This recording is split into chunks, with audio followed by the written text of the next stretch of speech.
Jacqueline was born in Tehran to an Iranian father and a British mother, and lived through the systematic shift of the modern monarchy to the rule during 1979 of the Iranian Revolution.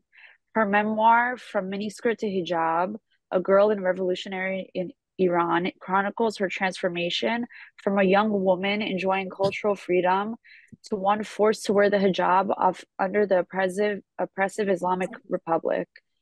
Jacqueline, thank you so much for coming on today, and thank you for also, going into painful memories and sharing with us what you went through. Thank you, Natalie, for hosting this event and for having me on this distinguished panel. As you mentioned, I belong to a distinct generation because I fully experienced imperial Iran when Iran was a secular monarchy. I came of age in that era. And when I was in the last year of my high school, I went through the Iranian Revolution. And then I lived in the Islamic Republic of Iran for 8 years, where I experienced both misogyny and anti-Semitism. And I married there. I had 2 children in the Islamic Republic until my family fled in 1987. Talking about hijab, as my book title is From Miniskirt to Hijab, that's exactly how my life was. I wore the latest fashion. I grew up in a modern society. And when the revolution succeeded, and Ayatollah Khomeini returned to Iran, I was in my last year, senior year of high school. And on March 8, 1979, a month after Khomeini arrived in Iran, he gave a decree that all women, it first started for employed women who were employed, that they had to wear mandatory hijab. And I went to a Jewish day school, Etefaq, which was adjacent to University of Tehran. And from my classroom, I saw hundreds of thousands of women protesting this mandatory hijab. But some of my classmates participated. They came back to school with horrified looks because they were attacked by knife or broken glass. And from that time, this hijab was enforced on women.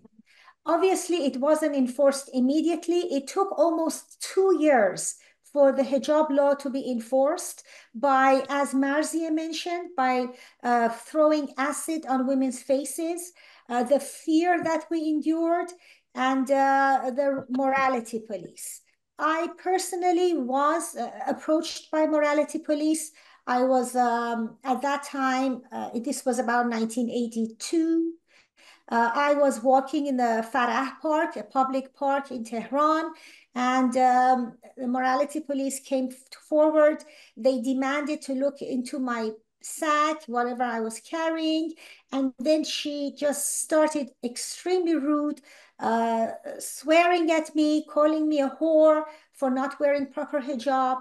And then there was a van by the side of the street. There was a man standing behind her. I saw he was approaching something tucked under his shirt. And I was going to do anything not to be arrested and taken by the van. So I apologized profusely and I promised I would wear proper hijab, and I was let go. I was fortunate to be let go with a warning. But we have heard many stories of the morality police, specifically about Mahsa Amini 2 years ago, which brought up the movement of women life freedom. Basically, the impetus for us leaving, as Marzia mentioned, she went to school. When my daughter entered first grade at the age of 6, she had to wear the hijab. And it was very painful for me because I had seen the other side of Iran not wearing the hijab. And hijab is just a piece of cloth. Is, as Marzia also mentioned, the law changed very much against women. Family laws, marriage age became less. Women had much less rights than they had before.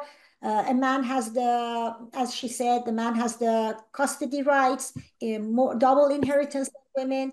A woman's testimony in court is half of a man, and it goes on. We had favorite celebrity singers. Women could not sing anymore in public, can't dance, can't ride a bike. Things we take as granted in the West as women are so limited and restricted in that part of the world.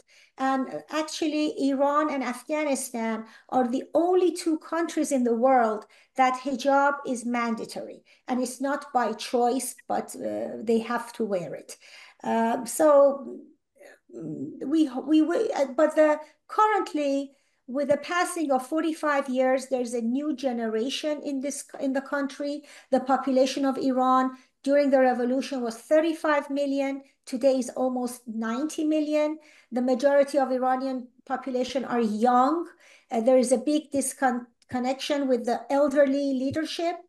And with the advent of social media and technology, we can see what's happening there.